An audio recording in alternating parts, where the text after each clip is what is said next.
بسم الله الرحمن الرحيم. அஸ்ஸலாமு அலைக்கும் வரஹ்மத்துல்லாஹி வபரகாத்துஹு. அன்பு மிகுந்த சகோதரர்களே,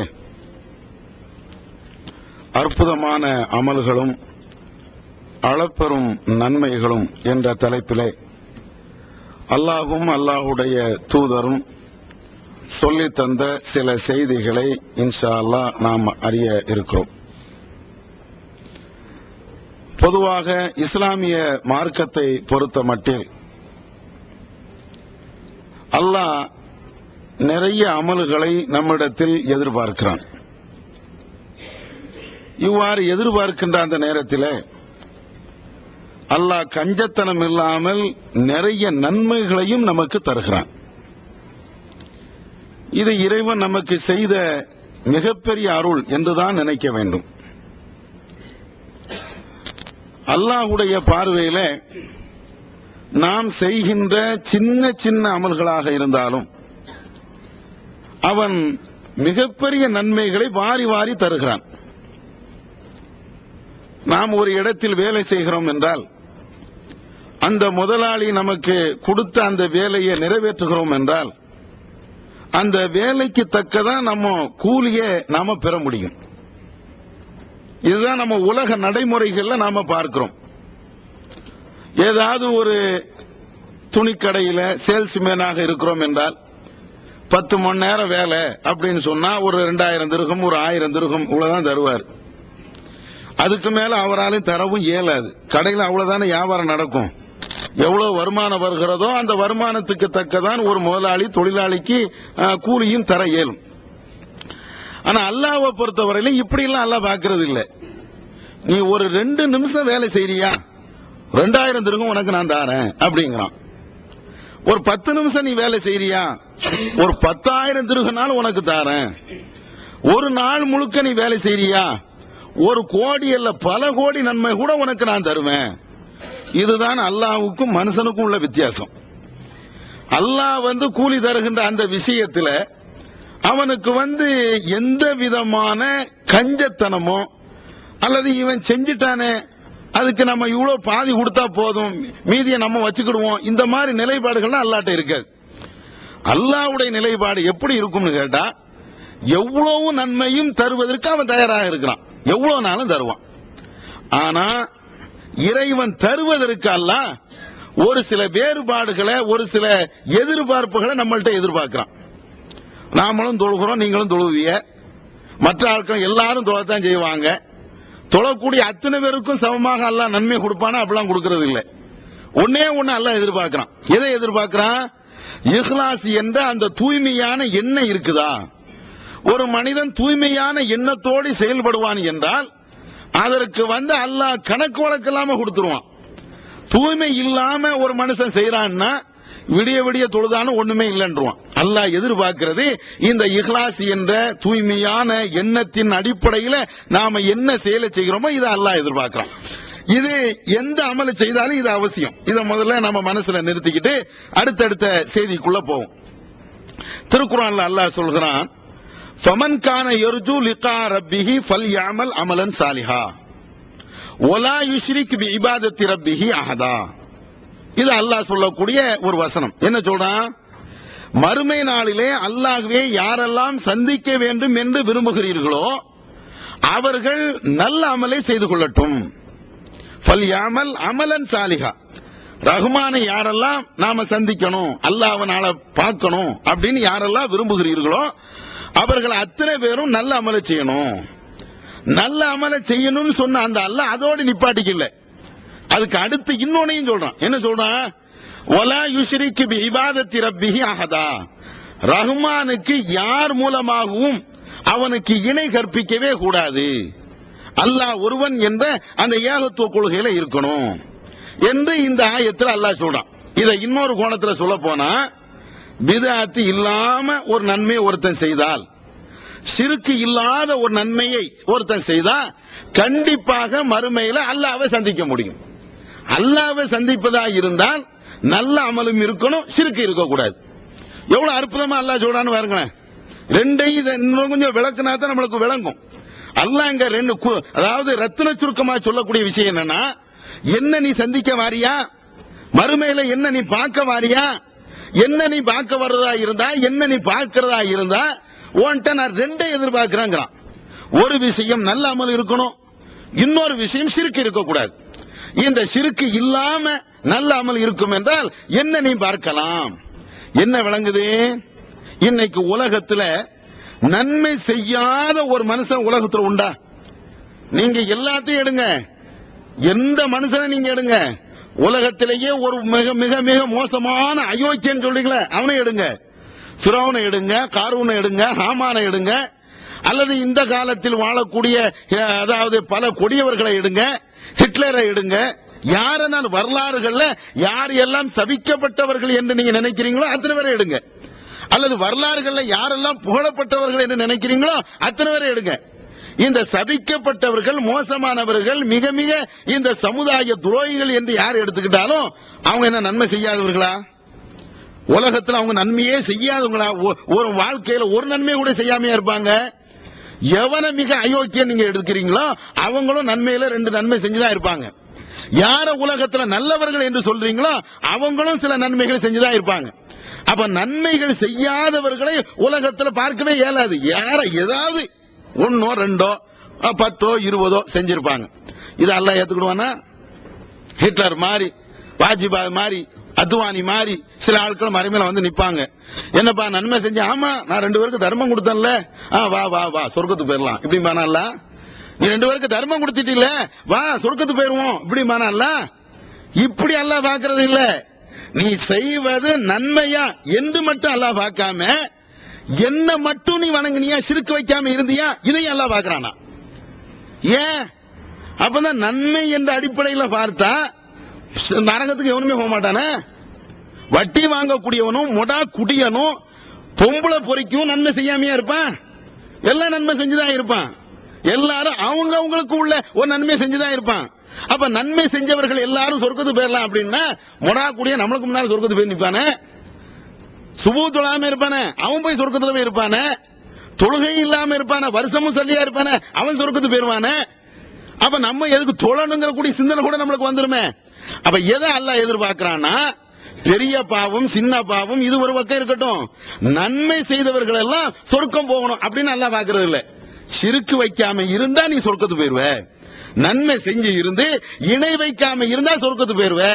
தர்காவுக்கு போனியா, தர்மம் கொடுத்துட்டு தர்காவுக்கு போனியா, உனக்கு நரகம். ஏன்? சிறுக்கு வச்ச. அல்லாஹ்வோடு இந்த அவுலியாவை நீ இணைச்சு பார்த்த, அல்லாஹ்வும் இந்த அவுலியாவும் ஒண்ணு நீ நினைச்ச. அல்லாஹ் நம்ம கேட்டா எப்படி பதில் தருவானோ அதே மாதிரி இந்த அவுலியாவும் நம்ம கேட்டா பதில் தருவாரு அப்படின்னு நினைச்ச. என்னுடைய வியாபாரத்தில் பரக்கத்து வேண்டுமானால் எப்படி அல்லாஹ் பரக்கத்தை தருவானோ அதே மாதிரி இந்த அவுலியாவும் பரக்கத்தை தருவாரு அப்படின்னு நீ நினைச்ச. என்னுடைய நோயை நீக்குவதற்கு அல்லாஹ் ஒருவனுக்கு தான் சக்தி இருக்குது அப்படின்னு நினைச்ச மாதிரி இந்த அடக்கம் செய்யப்பட்டிருக்கக்கூடிய இந்த அவுலியாவுக்கும் அந்த சக்தி இருக்குன்னு நினைச்ச. அல்லது கழுத்துல கட்டி இருக்கக்கூடிய, கையில கட்டி இருக்கக்கூடிய இந்த தாயத்திற்கும் அந்த சக்தி இருக்குன்னு நினைச்ச. அப்படி நினைச்சனால அல்லாஹ் என்ன செய்யறான்? நான் வாரி வாரி வணங்கின கொடை வள்ளல் போ சொர்க்கத்துக்கு அப்படியே பாப்பான்? அதை பார்க்க மாட்டான். தாயத்தை கட்டினில, தர்காவுக்கு போனில, மௌலூத ஓதுனில, இது எல்லாம் உனக்கு பரக்கத்தை தரும் நீ நம்புனில, நரகத்துக்கு போம்பான். அப்ப அல்லாஹ் பார்க்கிற இந்த ஆயத்தில் அல்லாஹ் பார்க்கிற எதை பார்க்கிறான்னா, நன்மையை மட்டும் எதிர்பார்க்கல, நன்மையும் எதிர்பார்க்கிறான். அதோடு சேர்த்து இணை என்ற அந்த பாவத்திலிருந்து நீ விடுபட்டிருக்கிறியா, கடவுள் ஒருத்தன் என்று நம்புனிய, அந்த அடிப்படையில் நீ செயல்பட்டியா, லா இலாஹ இல்லல்லாஹ் என்று சொன்னிய, அந்த வணக்கத்தை அல்லாஹ் ஒருவனுக்கு மாத்திரம்தான் நீ அதாவது சரியாக செஞ்சியா, இத அல்லாஹ் பார்க்கிறான். அப்ப எந்த அமலை செய்வதா இருந்தாலும் அது சின்னதோ பெருசோ மிக பெரியதோ அல்லது ஜக்காத்து மாதிரி பெரிய அமலோ ஹஜ் மாதிரி பெரிய அமலோ இத அல்லாஹ் பார்க்கறது இல்ல. செய்யி, அதோடு சேர்த்து சிறுக்கு இருக்கக்கூடாது, இணை இருக்கக்கூடாது. இணை என்ற பாவத்தோடு சேர்த்து இவ்வளவு செஞ்சினா எல்லாமே அழிஞ்சு போயிடும். அப்படித்தானே அல்லாஹ் திருக்குர்ஆன்ல சொல்றான், லஇன் அஷ்ரக்த லயஹ்பதன்ன அமலுக. நபியே, நீங்கள் இணை வைத்தாலும் ரசூலுல்லாஹ் இணை வைக்க மாட்டாங்க, புரியறதுக்கு அல்லாஹ் சொல்லி காட்டுகிறான். நீங்கள் இணை வைத்தாலும் நீங்கள் செய்த எல்லா நற்கருமங்களும் அழிஞ்சு போயிரும். இன்னொரு இடத்துல அல்லாஹ் நபிமார்களுடைய லிஸ்ட் எல்லாம் சொல்றான். இப்ராஹிம் நபி, இஸ்மாயில் நபி, இஸ்ஹாக் நபி, யாக்கூப் நபி, தாவூத் நபி, சுலைமான் நபி எல்லாருடைய வாழ்க்கையும் சொல்லிட்டு அல்லாஹ் சொல்றான், வலையின் அஷ்ரகு லயஹ்பதன்ன அமலுகும் மா கானு யஅமலும். அவர்களை இணை வைத்தால் யாரு? இந்த நபிமார்கள், இப்ராஹிம் நபி, இஸ்மாயில் நபி, இசாக் நபி, இந்த மாதிரி நபிமார்கள் இணை வைத்திருந்தாலும் அவர்கள் செய்த நற்கர்மங்கள் எல்லாத்தையும் நாம அழிச்சிருவோம். இது குர்ஆனுடைய வசனம். இப்ப என்ன விளங்குது? அதாவது நல்ல அமல்கள் செய்தா கூலி கிடைக்கும்னு தெரியறதுக்கு முன்னால ஷிர்க் வைக்கிற கூடாதுங்கிறது முதல்ல தெரியணும்ல. நாம நன்மை செய்யறதுக்கு முன்னால நன்மையை எது அழிக்குமோ அதை தெரியணும் முதல்ல. அதுக்கு தான் உலகம் சொல்லிட்டு இருக்கிறேன். நன்மை ஏன்னா ஒரு நல்ல விஷயம் இருக்குது, நல்ல பிரியாணி இருக்குது, பிரியாணில ஈ உட்காரக்கூடாது, விஷம் உட்காரக்கூடாது, முதல்ல அதுதான் முதல்ல படிக்கணும். பிரியாணி தயாரிக்கிறதுக்கு முன்னால நல்ல சாப்பாடு சாப்பிடுறதுக்கு முன்னால இதுல விஷம் கலந்துருக்கா? நல்ல சாப்பாடு தானே, விஷம் கலந்தா நமக்கு என்ன போட்டு சாப்பிட செய்வோம்? சந்தேகம் இருந்தா கூட தூக்கி எறிஞ்சிருவோம். இதுல ஏதோ கலந்துருக்கமா தெரியுதப்பா, மோந்து பார்ப்போம். வாடை, பிரியாணி வாடை இல்லாம இன்னொரு வாடை, தூக்கலான ஒரு வாடை இருந்துன்னு வைங்களேன், சம்திங் ராங், ஏதோ ஒண்ணு இருக்குதே. ரெண்டு சோற வாயில தூக்கி போடுவோம், தொண்டைனா ஒரு மாதிரி கரகரன் இருக்குதே, தூக்கு. நல்ல சாப்பாடா கெட்ட சாப்பாடா, நான் செத்து போயிருவேன்டா வருதுல. அப்ப எதை பார்க்கணும் முதல்ல? ஷிர்க் இருக்குதா, விஷத்துல சாப்பாட்டுல விஷம் இருக்குதா, முதல்ல அதையெல்லாம் எடுத்துக்கிட்டு தான் என்ன கஞ்சி குடிச்சாலும் சரி, ஒரு சாதாரண சாண்ட்விச் சாப்பிட்டாலும் சரி, ஒரு சாதாரண சுலைமானி சாயா குடிச்சாலும் சரி, விஷம் இல்ல குடி, அப்படிதான் பார்ப்போம். விஷம் இருக்குதுங்கிறதுக்காக வேண்டி உயர்தரமான அந்த சாப்பாடும் சாப்பிட மாட்டோம். விஷம் இல்ல அப்படின்னா ஒரு தண்ணியும் குடிச்சிட்டு போயிருவோம். அப்ப இஸ்லாம் அதை பார்க்குது. சின்ன அமலோ பெரிய அமலோ எந்த அமலா இருந்தாலும் நீ இணை வைக்காம இருந்தா தான் உனக்கு அதனுடைய பலாபலத்தை தருவேன், அதனுடைய நன்மைகளை தருவேன். ஷிர்க் வச்சுக்கிட்டு மோலுதேன் நான் ஓதுவேன், நான் இப்படியும் செய்வேன், அதுல நான் தரமாட்டேங்கிறான்.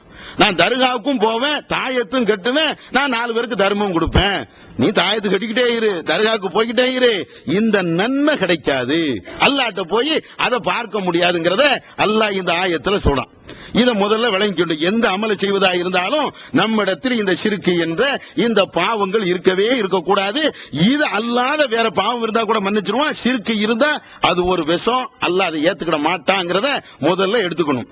அடுத்து ரெண்டாவது இன்னொரு விஷயம் என்ன, நாம எந்த அமலை செய்தாலும் கண்டிப்பாக மறுமையில அல்லாஹ் காட்டுவான். அல்லாஹ் திருக்குர்ஆன்ல சொல்றானே, யௌமைதின் யஸ்துருன் நாசு அஷ்தாத்தன் லியுரவ் அஅமாலஹும் ஃபமன் யஅமல் மிஸ்கால தர்ரத்தின் கைரன் யரா வமன் யஅமல் மிஸ்கால தர்ரத்தின் ஷர்ரன் யரா.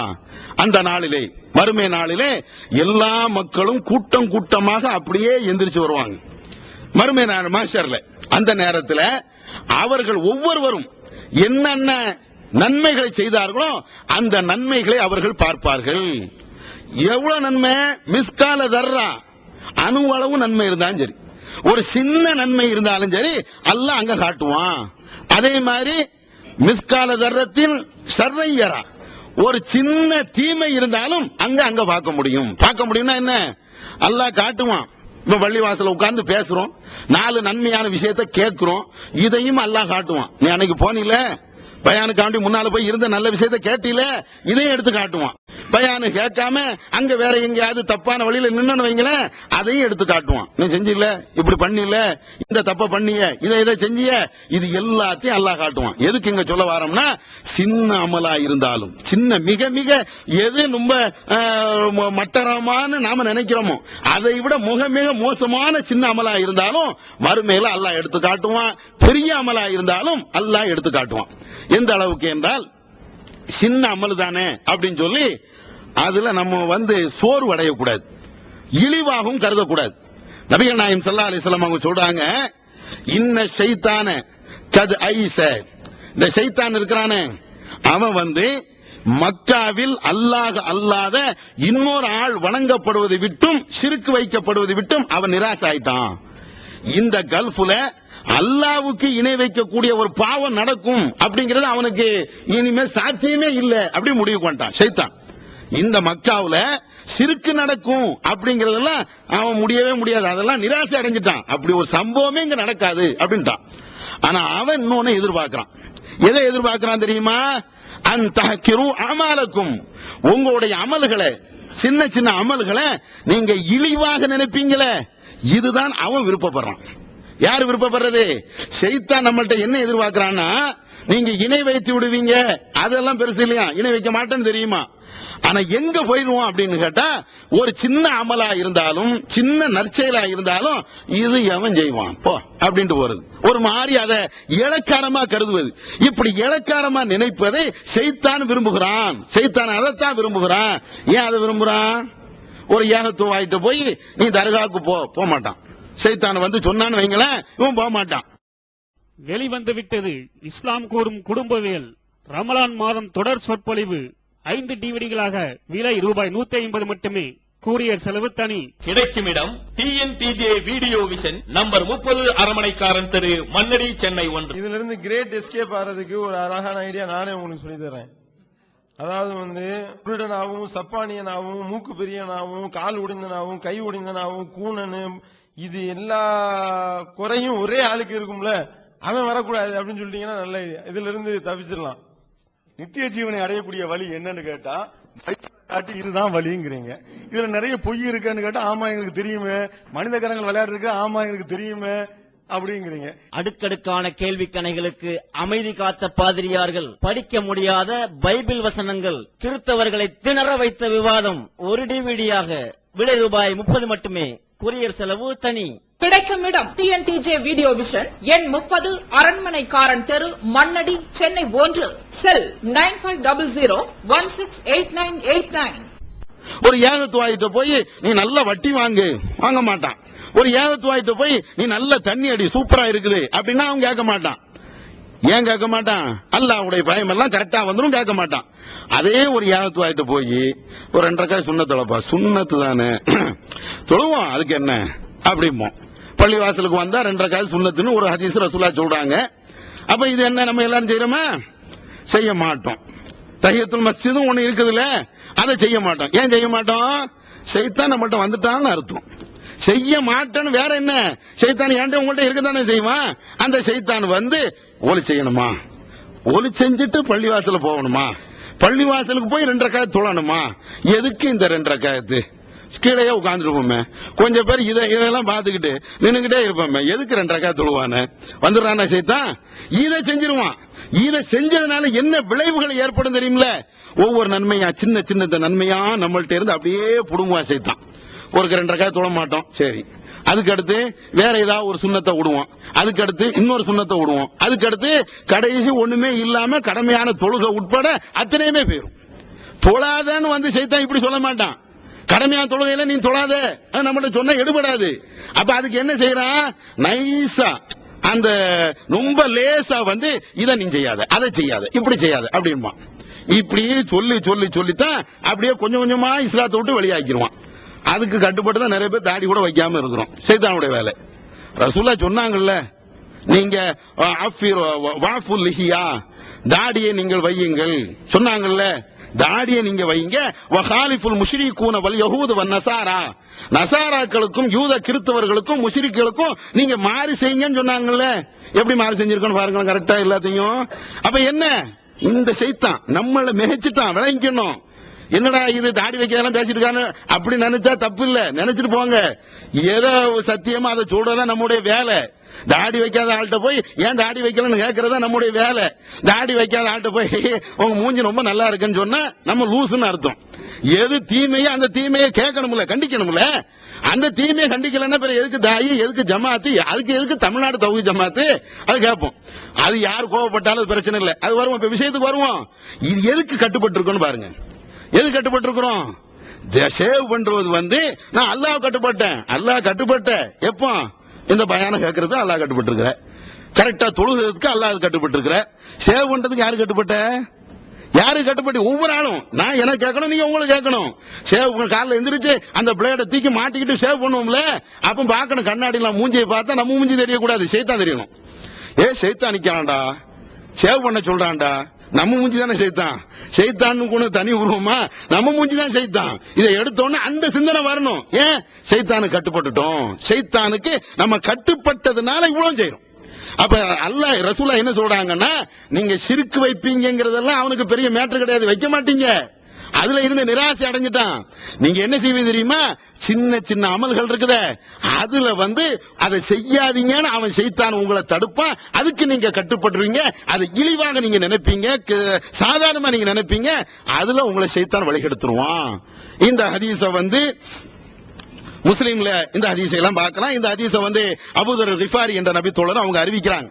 அதே மாதிரி இந்த சின்ன அமல்னால எவ்வளவு பெரிய நன்மை இருக்கு தெரியுமா? சின்ன அமல் நினைக்கிறோம், நரகத்திலிருந்து நம்மளை காப்பாற்றும். சின்ன அமல்கள் இருக்குத, இந்த அமல்கள் எல்லாம் நரகத்துல இருந்து நம்மளை காப்பாத்துமா.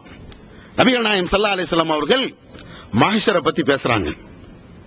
அந்த கொடுமையான நிலை குர்ஆன்ல ஹதீஸ்ல நிறைய இடங்கள்ல வருது. அந்த நேரத்துல தகப்பனை பார்த்து புள்ள ஓடுவான், புள்ளைய பார்த்து தகப்பன் ஓடுவான். கேள்விப்படுறோம்ல? சூரியன் தலைக்கு மேல நிக்கும். ஒவ்வொரு மனிதனும் அவன் செய்த அந்த தீமைக்கு அளவுக்கு அவனுடைய வேர்வை அவனை சூழ்ந்து நிக்கும்.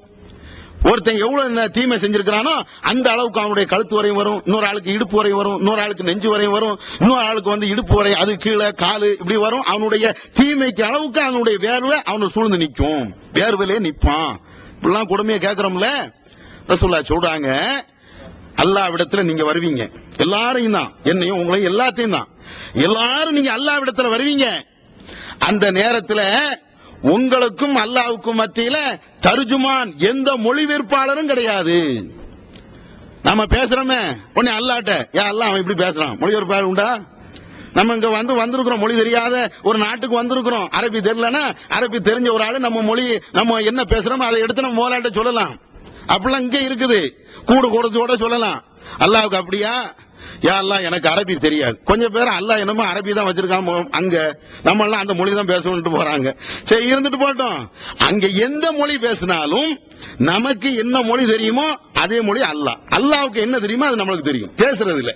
இப்ப இந்த விஷயத்துல ரெண்டு பேருக்கு மத்தியில எந்த மொழிபெயர்ப்பாளரும் கிடையாது. மொழிபெயர்ப்பாளர் கிடையாதுன்னா என்ன அர்த்தம்? என்ன அர்த்தம் விளங்குதா? எந்த பொய்யும் சொல்ல முடியாது. அது முதல்ல விளங்கணும். எந்த பொய்யும் சொல்ல முடியுமா அல்லாட்ட?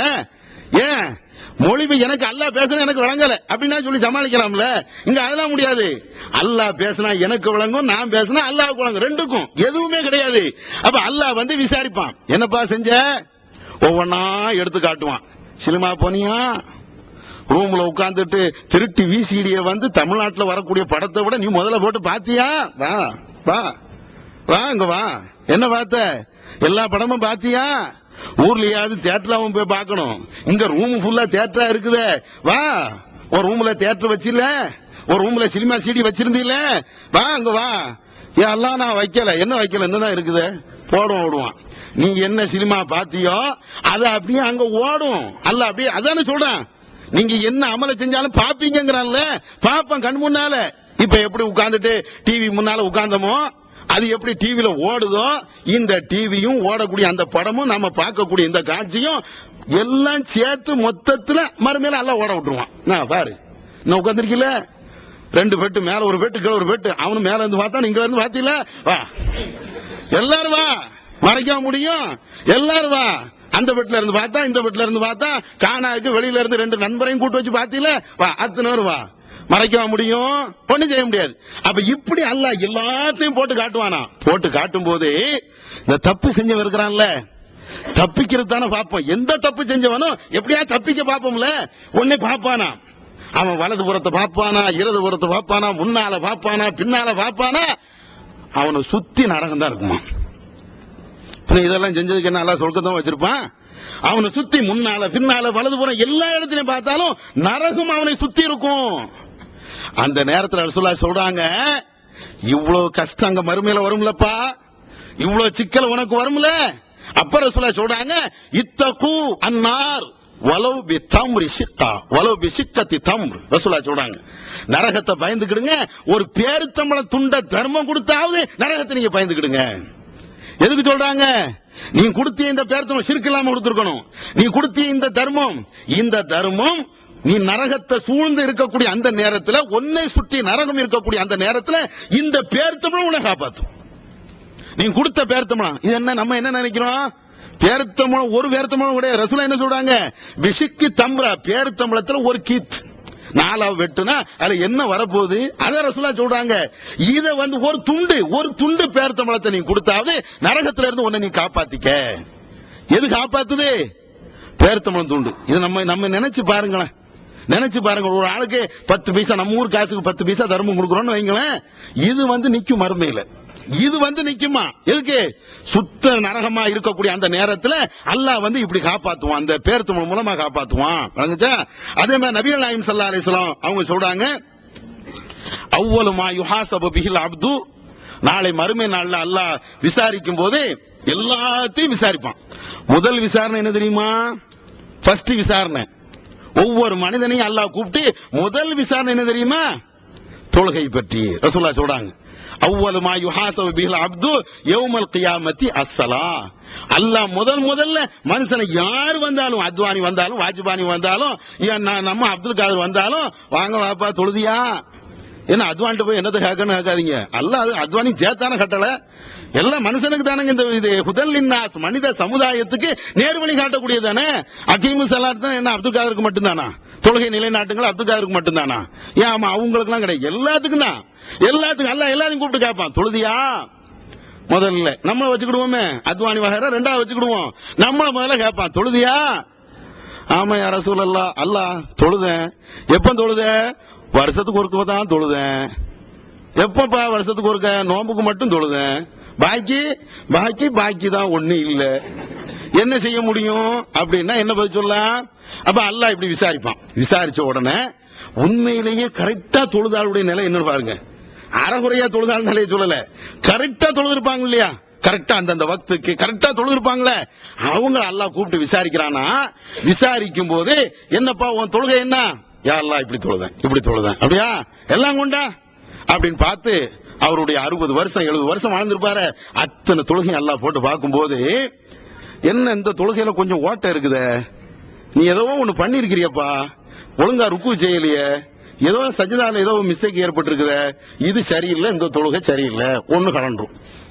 60 வருஷ தொழுகையில ஒரு தொழுகை எல்லாம் என்ன செய்யறான்? அப்படியே பார்த்து இந்த தொழுகை சரியில்லை, செல்லுபடி ஆகாது, கழட்டு.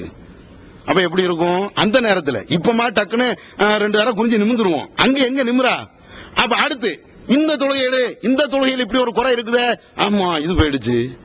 எப்படி இருக்கும் யோசிச்சு பாருங்களேன். மறுமை நாள்ல எப்படி இருக்கும்? நாமளே பெரிய கஷ்டப்பட்டு சிரமப்பட்டு அப்பாடான்னு அந்த 4 ரக்காயத்தை தொழுது முடிக்கிறதுக்கு உள்ள ஏசி பள்ளியும் நம்மளுக்கு வைக்குது. அவ்வளவு கஷ்டப்படுறோமே, என்ன பெரிய சீமத்தை வித்தையில செய்யறோம். அவ்வளவு கஷ்டப்பட்டுட்டு தொழுது முடிச்ச அந்த தொழுகை அல்லாஹ் ஓட்டன்னா எப்படி இருக்கும்?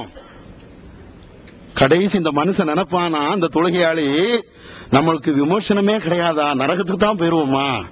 உடனே அல்லாஹ் ரஹ்மான் இல்ல, அந்த ரஹ்மான் அந்த அருளாளன் உடனே என்ன செய்யறானா, இவருடைய சுன்னத்தான வணக்கங்கள் ஏதாவது இருக்குதா எடு கொண்டா. பர்ல அங்க ஓட்டை இருக்குது, இருக்கட்டும், சுன்னத்தான தொழுகை ஏதாவது இருக்குதா அப்படின்னு அல்லாஹ் பார்க்க சொல்றானா. உடனே ஆமா அவர் அன்னைக்கு இரவெல்லாம் தொழுதாரு, லோகர் முன் சுன்னத்து பின் சொத்து தொழுதாரு, சுபுவுடைய முன் சுன்னத்து பின் சுன்னத்து தொழுதாரு, கொண்டா. அப்படியே கொண்டு வந்த உடனே இந்த கடமையான தொழுகையில ஓட்டை இருக்குமே, அங்கங்க இருந்திருக்குமே, அது எல்லாம் இந்த சுன்னத்தான உபரியான நஃபிலான இந்த வணக்கங்கள்லாம் அது போய் அடைச்சிடும். இதுதான் ரஹ்மான். அதுக்கு பின்னால இவளுக்கு எவ்வளவு சந்தோஷமா இருக்கணும் பாருங்களேன். முதல்ல செஞ்ச வணக்கம் எல்லாம் சரியில்லைன்னு இப்படி தள்ளிட்டு அப்படியே இப்ப எல்லாமே இழந்தது மாதிரி தானே, ஒண்ணுமே இல்லைன்னு ஆகி போயிரும்ல.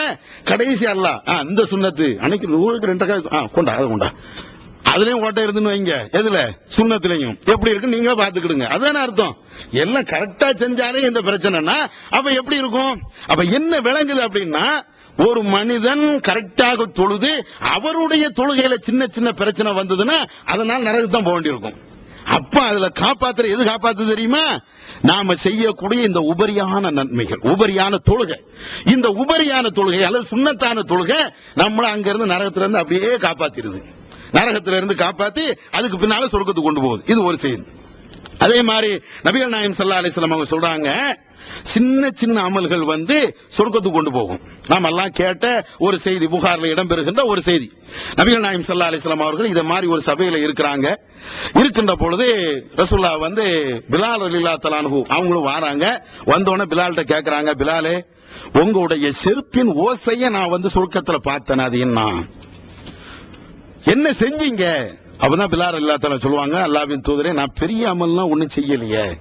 அப்ப என்ன செஞ்சீங்க அப்படின்னு கேட்கும்போது அவங்க சொல்றாங்க, ஒவ்வொரு தடவையும் ஒலி செய்யும் போதெல்லாம் தஹியத்துல் உது, ஒலுவுடைய காணிக்கை என்ற அடிப்படையில 2 ரக்காயத்துகள் நான் தொழுவேன், 2 ரக்காயத்துகள் நான் தொழுவேன். அதனாலதான் அல்லாஹ் உங்களை சொர்க்கத்துல வச்சிருக்கிறான். நீங்க உங்களை நான் சொர்க்கத்துல காட்டப்பட்டதுடைய காரணம் அதுதான். உலகத்திலேயே சொர்க்கத்தை கொண்டு நன்மாராயன் சொல்லப்பட்ட நபி தோழர்கள்ல பிலால் ரலியல்லாஹு அன்ஹு அவங்களும் ஒரு ஆளு. அவங்க பெரிய நன்மை என்ன செஞ்சிருக்கிறாங்க? இந்த நன்மை தான். ஒரு செஞ்சதெல்லாம் ஒரு 2 ரக்காயத். இது கொண்டு போதா? மூன் பப்ளிகேஷன்ஸ் வெளியீடுகள் இஸ்லாமிய அடிப்படை கல்வி, திருமுறையின் தோற்றுவாய், திருக்குரானில் அறிவியல் சான்றுகள் பாகம் 1, அர்த்தமுள்ள கேள்விகளும் அறிவுபூர்வமான பதில்களும், குரான் கூறும் ஓரிரை கொள்கை, நபி வழியில் தொழுகை சட்டங்கள், மாமனிதர் நபிகள் நாயகம், குரான் மட்டும் போதுமா, ஹதீஸ்கள் குரானுக்கு முரண்படுமா, அழகிய இஸ்லாமிய பெயர்கள், இதுதான் பைபிள், ஜனாசாவின் சட்டங்கள், ஏகத்துவமும் இணை வைப்பும், திருக்குரானின் அறிவியல் சான்றுகள் பாகம் 2, இஸ்லாம் பெண்கள் உரிமையை பறிக்கிறதா, பிறை ஓர் விளக்கம், இஸ்லாம் ஓர் இனிய மார்க்கம், நபி தோழியர் வரலாறு, குற்றச்சாட்டுகளும் பதில்களும், நோன்பு, இயேசு இறைமகனா, வருமுன் உரைத்த இஸ்லாம், உண்மை தோழர் அபூபக்கர் அலி, பெண்களுக்கான நபி வழி சட்டங்கள், அறிவுச்சுடர் அன்னை ஐசார் அலி, இஸ்லாத்தில் சொர்க்கம் நரகம், நபி தோழர்களும் நமது நிலையும், துவாக்களின் தொகுப்பு, முகைதீன் மௌலிது ஒரு ஆய்வு, குரானை எளிதில் ஓதிட, நபிகள் நாயகம் பல திருமணம் செய்தது ஏன், யாக்குத்பா ஒரு ஆய்வு, நபி வழியில் நம்ஹஜ், நபி வழியில் குழந்தை வளர்ப்பு, தராவி தொழுகை ஒரு ஆய்வு, ஜக்காத் ஒரு ஆய்வு, இஸ்லாத்தில் இல்லறம், கியாமத் நாளின் 10 அடையாளங்கள், நபிகளாரின் நற்போதனைகள், மன்னரை வாழ்க்கை,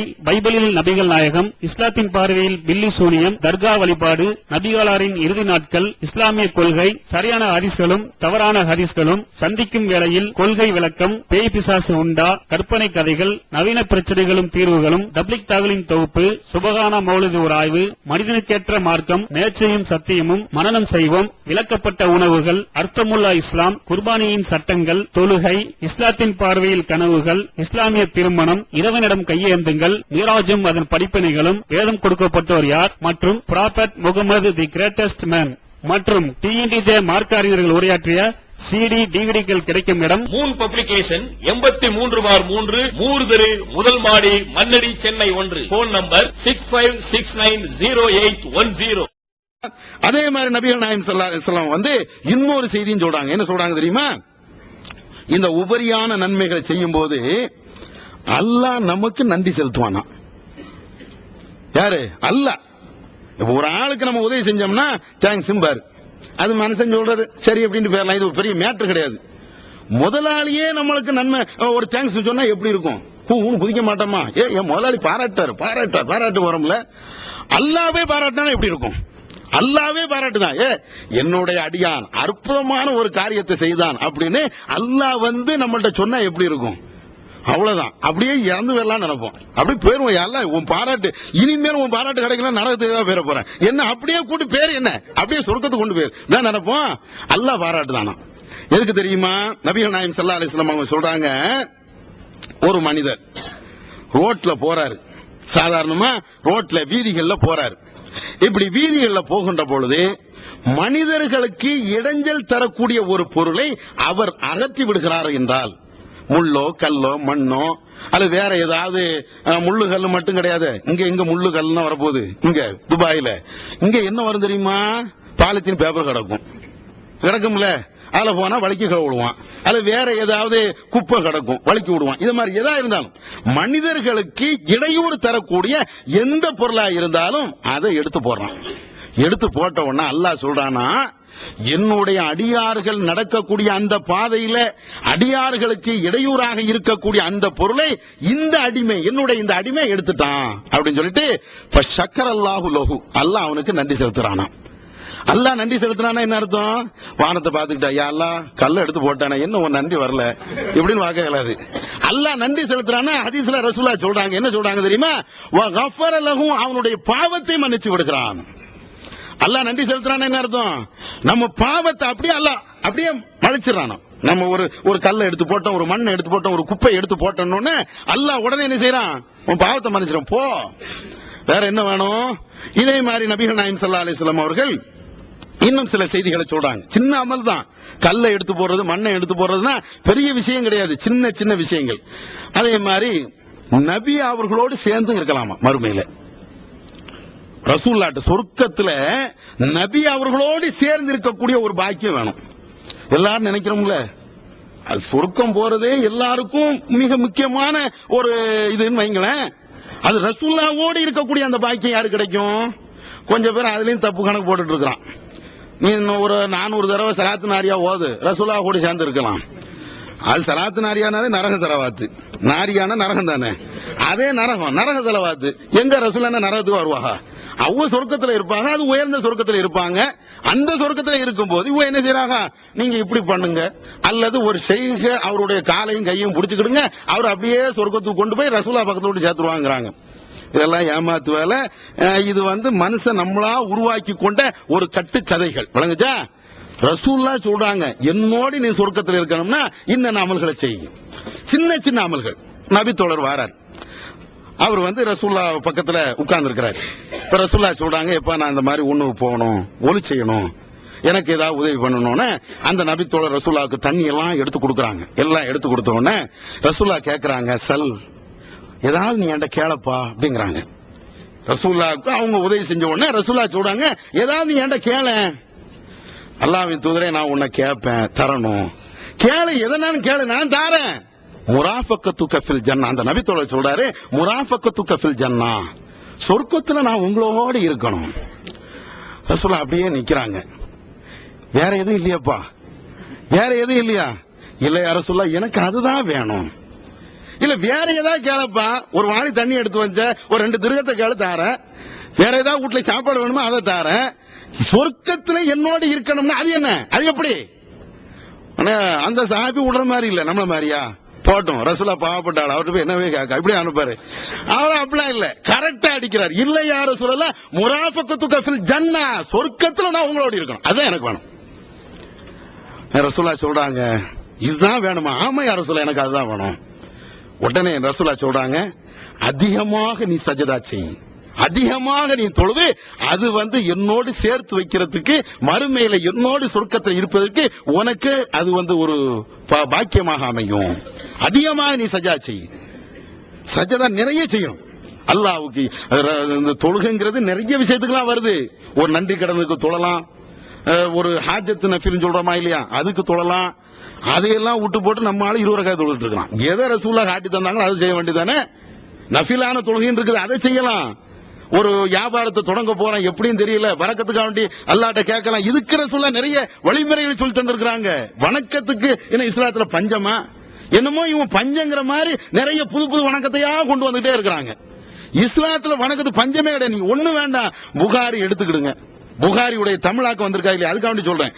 அந்த புகாரில சாதாரணமா தத்தவுன்னு வரும், உபரியான வணக்கம்னு. அதை எடுத்து பாருங்களேன். அதை செய்யறதுக்கு நம்மளுக்கு நேரம் காணாது. அதை செய்யறதுக்கு நம்மளுக்கு நேரம் காணாது. அதையெல்லாம் விட்டு போட்டு 40ஆம் பாத்தியா, 10ஆம் பாத்தியா, பாம்பு வந்தவர் பாத்தியா, பள்ளி வந்தவர் பாத்தியா, என்ன பாத்தியாலாமோ ஓடிட்டு இருக்குது. இதை ரசூலுல்லாஹ் காட்டி தந்திருக்கிறாங்களே, இதை ஓதப்பா. எவ்வளவு ஒண்ணு ரசூலுல்லாஹ் விட்டுட்டு போயிட்டாங்களா? விடிய விடிய அமல் செய்யலாமே, 24 மணி நேரம் அமல் செய்யலாமே, அவ்வளவு அற்புதமா ரசூலுல்லாஹ் காட்டி தந்திருக்கிறாங்களே. அப்ப இதை செய்யணும். அப்புறம் இது நம்மளுக்கு தேவையான விளக்கங்கள். இந்த மாதிரி விஷயங்கள் எல்லாம் நாம படிச்சோம்னா நிறைய அந்த சின்ன சின்ன அமல்களை செய்யலாம். அதே மாதிரி நபிகள் நாயகம் ஸல்லல்லாஹு அலைஹி வஸல்லம் அவர்கள் இந்த இறை வழியில பயன்படுத்துறோம் பாருங்க, வாகனங்கள்.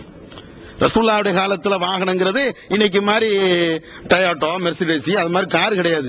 ரசூலுல்லாஹ்வுடைய வாகனம் காரணம் என்னது? ஒட்டகம் அல்லது குதிரை, இதுதான் வச்சிருந்தாங்க. ரசூலுல்லாஹ் அதுக்கு சொல்றாங்க, இந்த ஒட்டகம் குதிரைனா இருக்குதா இல்லையா, அது போடக்கூடிய விட்ட இருக்குமே சாணம், அது உனக்கு ஒரு நன்மை. அதே மாதிரி அது சிறுநீர் கழிக்குமே, அந்த சிறுநீர் ஒரு நன்மையும். எப்போ வீட்டுல கட்டி போட்டா இல்ல.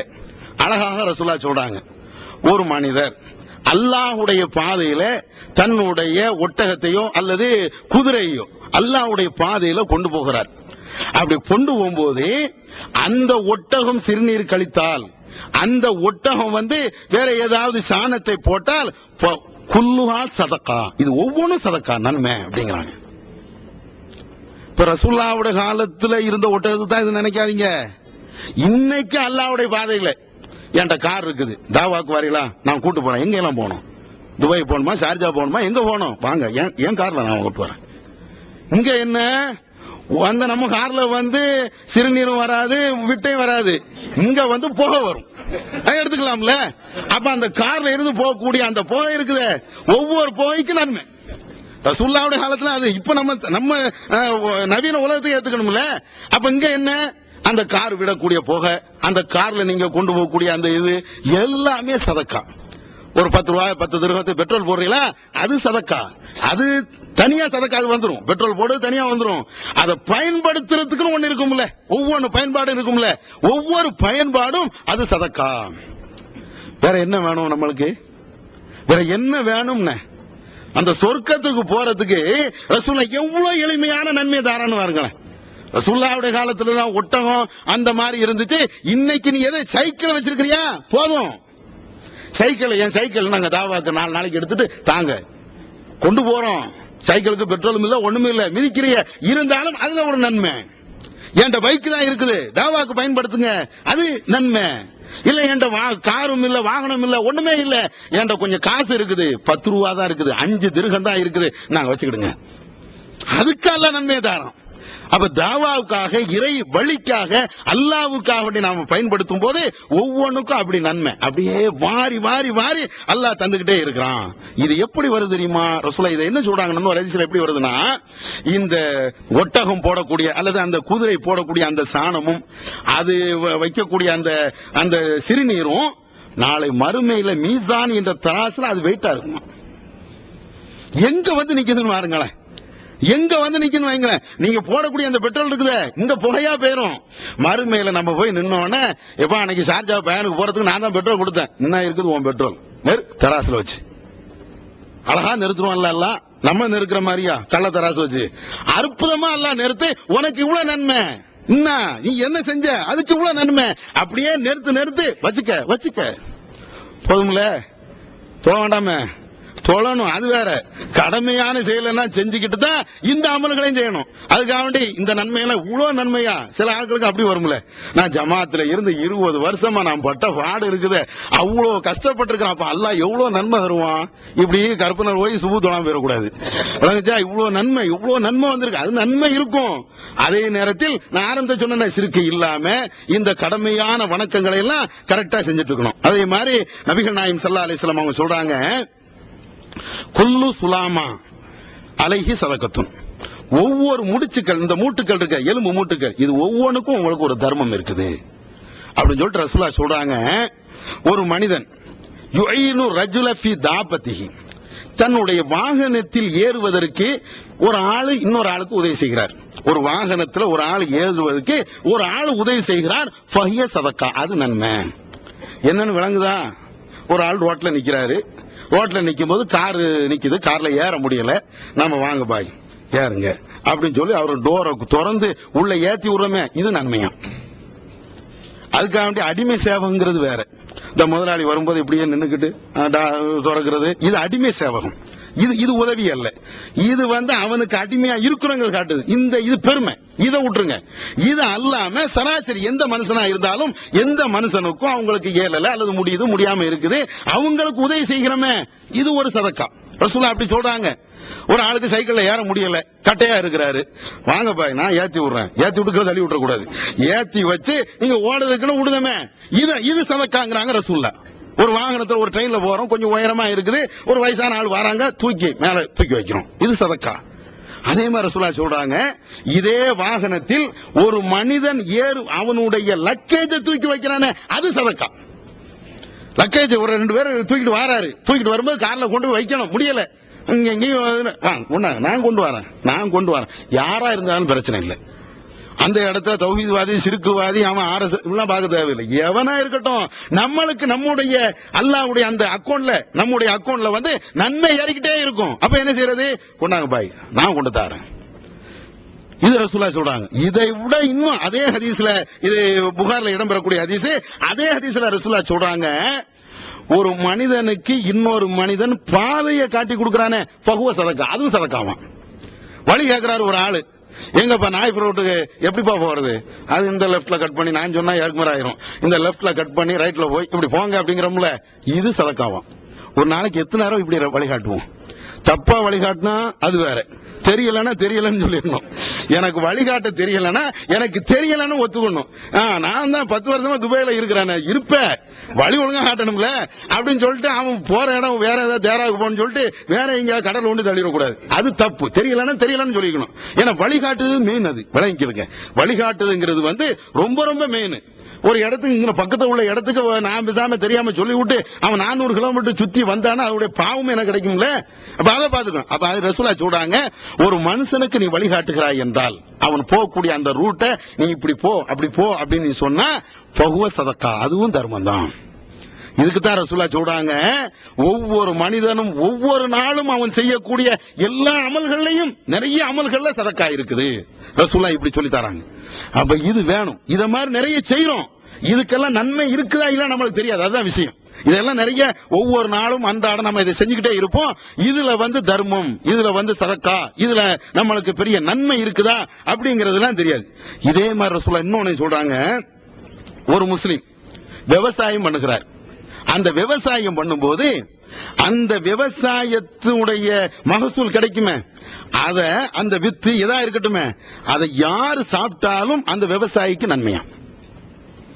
விவசாயம் பண்றோம்னு வைங்க, அது யாரு சாப்பிட்டாலும் அவருக்கு நன்மையா. எப்படி நன்மை வருது? ரசூலா சொல்றாங்க, அந்த ஒரு வயல் வெளியில அவர் நிலத்துல வந்து கடலையோ அல்ல நெல்லோ போட்டிருக்கிறாரு. அப்ப வந்து கொஞ்சம் பேர் திருட்டு போயிட்டான்னு வச்சுக்கிடுங்க. திருடிட்டே போயிட்டான், நெல் அறுத்துட்டு போயிட்டான். அல்லது நம்ம ஊர்களெல்லாம் வந்து தென்னந்தோப்பு வச்சிருப்பான், கொலைய கலாண்டு போயிருவான் நைட்டு நைட்டா. ரசூலா சொல்றாங்க, ஒமா சுரிக்க மின்ஹா, அந்த உன்னுடைய அந்த நிலத்தில இருந்து ஏதாவது திருடப்படும் என்றால் ஃபஹுவ சதக்கா, அது தர்மம். நீ தலையில துண்டை போட்டுட்டு என் தேங்காய் போயிடுச்சேன்னு நினைக்க வேண்டாம். அதுக்கு போலீஸ் ஸ்டேஷன்ல கம்ப்ளைண்ட் ஒண்ணு பண்ணு. ஆனா போயிடுச்சு, திரும்ப வரல, அது உனக்கு தர்மம். மறுமையில வந்து நிக்கும். அது மறுமையில அழகா அன்னைக்கு ஒரு 40 தேங்காய் காணாம போச்ச, இதாப்பா அது நன்மை. அன்னைக்கு வயல்ல வந்து அரை மூட்டை நெல்லு காணாம போச்சுல, அதுதான் இது. இத ரசூலா இன்னும் கூடுதலா எப்படி சொல்றாங்க தெரியுமா? அந்த வயல்ல உன்னுடைய நிலத்துல வந்து நீ போட்ட அந்த மகசூல, அந்த வித்துக்களை ஏதாவது பறவை சாப்பிட்டுட்டு போயிடுச்சுன்னு வைங்களேன், அது சதக்கா. பறவை தின்னுட்டு போமா இல்லையா, அது சதக்கா. ரசூலா எப்படி சொல்றாங்க? பறவை சாப்பிட்டுட்டு போனா சதக்கா, திருட்டு போனா சதக்கா, அல்லது அதுல இருந்து யாருக்காவது ஏழைகளுக்கு நீ கொடுத்தா அது சதக்கா. எல்லாமே சதக்கா. வேற என்ன இருக்கும்? இத மாதிரி ஒரு அற்புதமான ஒரு மார்க்கம் உலகத்துல உண்டா? இப்ப இத மாதிரி நிறைய விஷயங்களை நீங்க சின்ன சின்ன அமல்கள் நீங்க பாத்தீங்கன்னா இத மாதிரி நிறைய விஷயங்கள் இருக்குது, சொல்லிக்கிட்டே போகலாம். தேவை என்னன்னா ஷிர்கு பித்அத்தை விட்டுட்டு அல்லாஹ்வும் ரசூலும் எந்த அமல்களை நம்மளுக்கு சொல்லி தந்திருக்கிறாங்களோ அந்த அமல்களை முறையா செய்யணும். அதை படிங்க. சின்ன சின்ன இந்த மாதிரி அமல்கள்னா இருக்குது. இந்த அமல்களை செய்யறதுக்கு முன்னால நம்மள்ட்ட ஷிர்க்கும் இருக்கக்கூடாது, பித்அத்தும் இருக்கக்கூடாது. இதை மனசுல வச்சுக்கிடுங்க. இதே மாதிரி அமல்களை செய்யும் போது கடமையான அமல்கள் இருக்குமே, கட்டாய நோன்பு, கட்டாய தொழுகை, அதே மாதிரி ஹஜ்ஜி அல்லது ஜக்காத்து, இதையெல்லாம் கண்டிப்பாக செஞ்சிடணும். இது எல்லாம் செஞ்சுட்டு இந்த அமலையும் செய்தா மறுமையில கண்டிப்பாக அல்லாஹ் இந்த அமல்கள் எல்லாம் நம்மளை வந்து நரகத்தில இருந்து காப்பாத்தி சொர்க்கத்துக்கு கொண்டு போகும். இந்த நிலையை அல்லாஹ் உங்களுக்கும் எனக்கும் தந்தல்வானாக. வாஹிர் தஅவானா அல்ஹம்துலில்லாஹி ரப்பில் ஆலமீன்.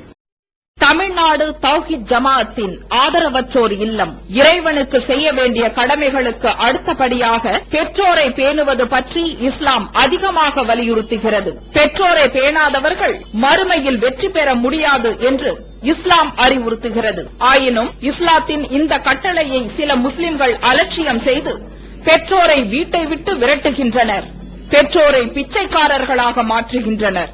இந்த அவல நிலைக்கு பரிகாரம் காணும் வகையில் முதியோர் ஆதரவு இல்லத்தை தமிழ்நாடு தௌஹீத் ஜமாஅத் நடத்துகிறது. தாயன்புடன் உணவு, உடை, மருத்துவம் உள்ளிட்ட 24 மணி நேரமும் செவிலியருடன் கூடிய பராமரிப்பு மற்றும் தனி ஆம்புலன்ஸ் வசதி, இவை அனைத்தும் முற்றிலும் இலவசமாக செய்து தரப்படுகிறது. அனாதைகளை அரவணைப்பவரும் நானும் சொர்க்கத்தில் இணைந்திருப்போம் என்ற நபிகள் நாயகம் ஸல்லல்லாஹு அலைஹி வஸல்லம் அவர்களின் அமுத மொழியை ஏற்று அனாதைகளை அரவணைக்கும் இல்லமும் தமிழ்நாடு தௌஹீத் ஜமாஅத் நடத்தி வருகிறது. இப்பணியை தொடர்ந்து செய்திட உங்கள் நன்கொடைகளையும் ஜகாத்தையும் தாராளமாக வாரி வழங்குமாறு கேட்டுக்கொள்கிறோம். உங்களது நன்கொடைகளை டிடியாகவோ, செக்காகவோ, மணி ஆர்டராகவோ அனுப்பலாம். டிடி அனுப்புபவர்கள் தமிழ்நாடு தௌஹித் ஜமாத் வங்கி கணக்கு எண் 7882748227 இந்தியன் வங்கி மண்ணடி கிளை என்ற பெயரில் எடுத்து அனுப்ப வேண்டிய முகவரி தமிழ்நாடு தௌஹித் ஜமாத் மாநில தலைமையகம் 30 அரண்மனைக்காரன் தெரு மண்ணடி சென்னை 1. போன் 044252152226.